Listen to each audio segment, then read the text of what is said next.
Dear EDSC 320 students, it was so wonderful seeing your shining faces on our class Padlet. You are all such amazing folks.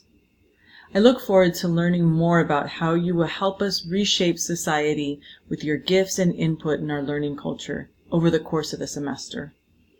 So let's jump right into our first module together. Module 1 will focus on transitions in adolescence and will cover chapters 1 through 3. Please keep up with the reading so that as you complete assignments, your thoughts are coherent with the readings. There are tips in here to help you with reading comprehension.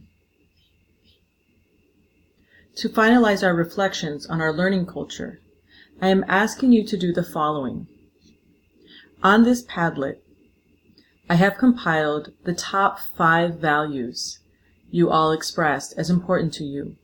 I would like to ask you to now create norms based on these values that will help us shape our behavior in our online classroom. Please vote up the norms others post you feel express how you would like our classroom environment to be. Now let's go through how I'd like to support you through these next 3 chapters. I've created a presentation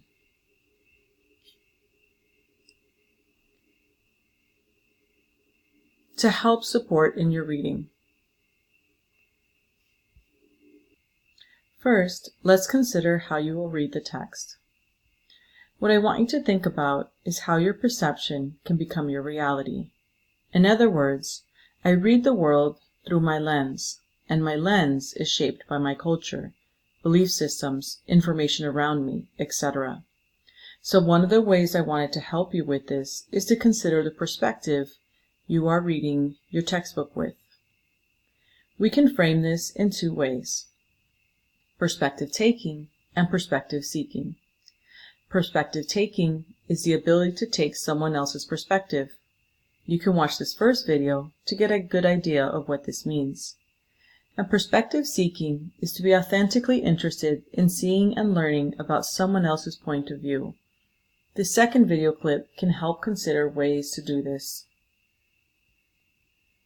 Once you've watched the videos and considered the concepts around perspective, consider what perspective you want to try and read our textbook with. You can change different ways of reading to challenge yourself as well. With this idea in mind, let's take a deeper look at the ideas presented in Chapter 1, starting with biological changes. Click on this Padlet and explore the case studies it holds. When reading these case studies, consider the biological changes adolescents are going through that you read in Chapter 1, and how you might link this information to supporting these students. Formulate some key ideas and post them on the Padlet for your classmates to see. Double-click anywhere to post your idea. Under title, put your name, and in the body, your ideas. Feel free to comment on each other's posts. Please consider the netiquette standards for posting in our classroom, as it is an academic space. When looking at obesity and eating disorders, I want you to consider how the statistics in the United States don't match the impact it has on teenagers. How is this possible? Consider what you would do to help adolescents think differently about these topics. And as we continue looking at health issues, I want you to explore the issue of equity. The textbook brings up what seems to be a paradox in health among adolescents. The research cites unhealthy behaviors as rampant among poor and ethnic minority groups. Leaving this here, one can be in danger of constructing assumptions about particular communities and when they have these higher, unhealthier behaviors. I'd like you to dig a little deeper by looking at how one youth found the way we tell stories impacts how Google Search's algorithm gives information. This youth did a search for Black teenagers and what came up were pictures of mugshots of black youth. He did the same for white teenagers, and what came up were photos of smiling white youth. Initially, there was an outcry that Google's search algorithm was racist. When you dig deeper, you realize that the algorithm is a reflection of how we tell stories.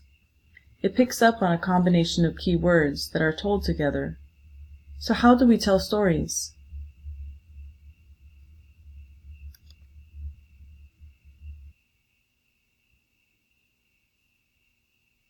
Consider how each one of these stories that has been told between Trayvon Martin and Brock Turner. If you don't know these stories, Google them and look for keywords that shape these stories. Troubled teen, star athlete, etc. And look at what pictures are chosen to depict each of these youth. All of these told again and again impact Google searches.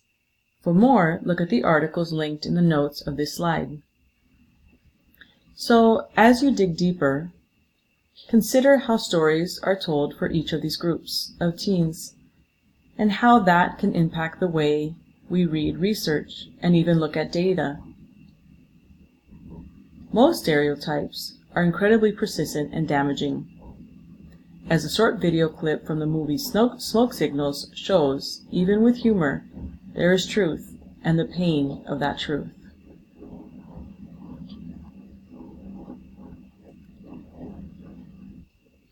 Moving deeper through our module, you will read Chapter 2 on cognitive transitions. I'd like you to explore this presentation I created for families to help them understand their teenagers better. I'd like you to explore this presentation I created and examine connections made to your reading. You may also note that this presentation tries to explore a little deeper, looking at the role of shame and emotions, particularly our lack of understanding emotions and risk-taking. I want you to consider other ideas that might support adolescents through this, like learning how the role of intuition can help empower and liberate adolescent voice. I would like you to also consider that maybe youth are much more powerful than we give them credit for. For example, one school in New Zealand with a strong Aboriginal community found a way to empower student voice by turning to the elders of the tribe and teaching students who they are as a foundation of their learning. They learned their history, their songs, and stories. This is a video of a haka they did for one of their teachers who was retiring as a sign of respect. Amazingly, after 3 years of sticking to this process, student academics have begun to rise and show no sign of slowing down. The rest of the presentation asks you to consider ways in which we are exploring new ways to work with adolescents.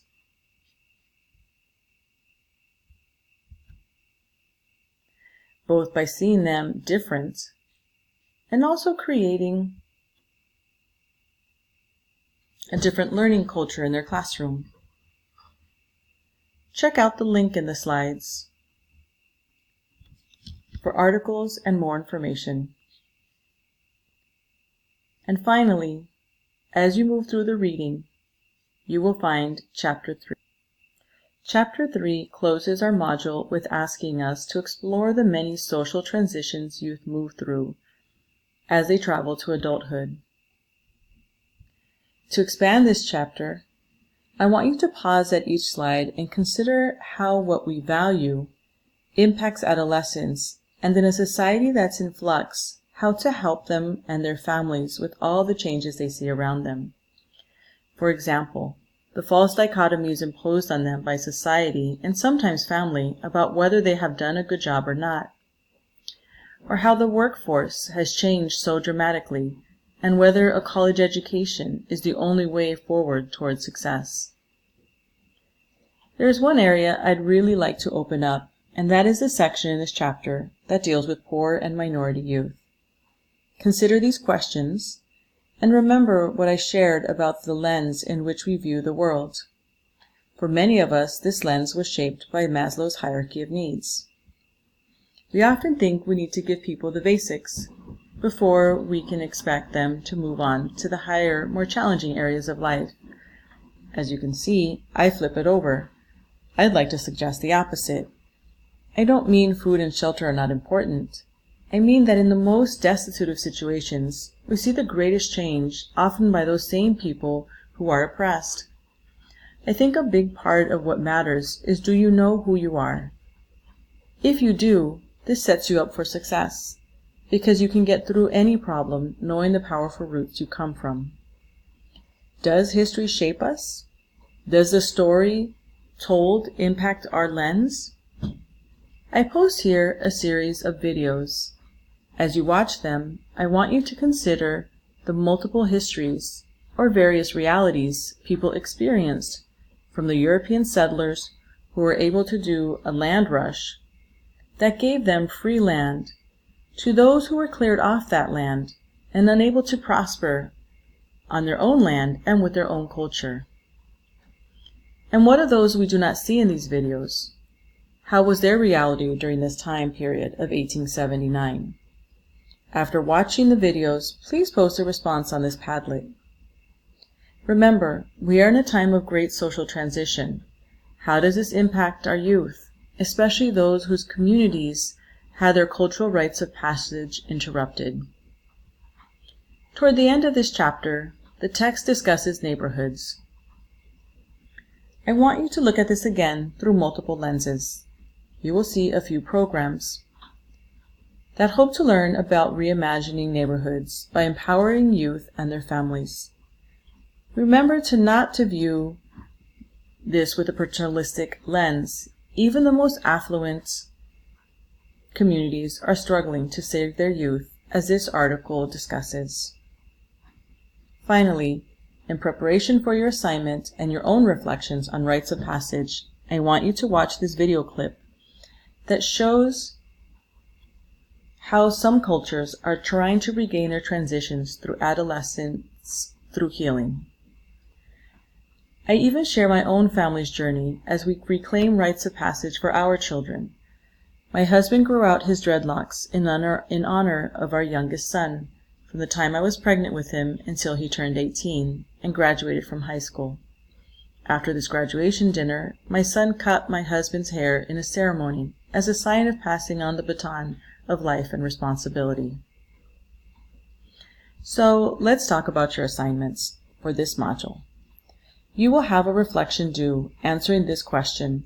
Please look to the syllabus to see what the requirements are for this assignment to receive full credit. You will also be responsible for a reader's response to an article posted back in our class.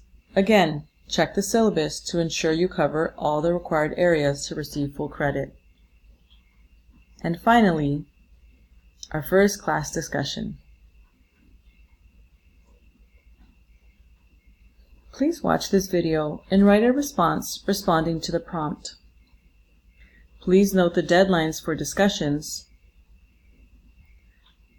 are a little different. Read over these deadlines carefully to ensure full credit.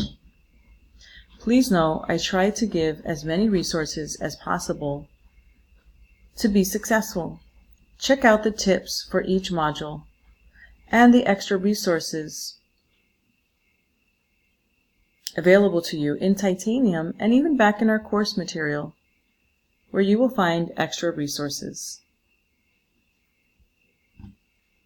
With this, I'm excited to continue to see our discussion flourish and grow, and see you online.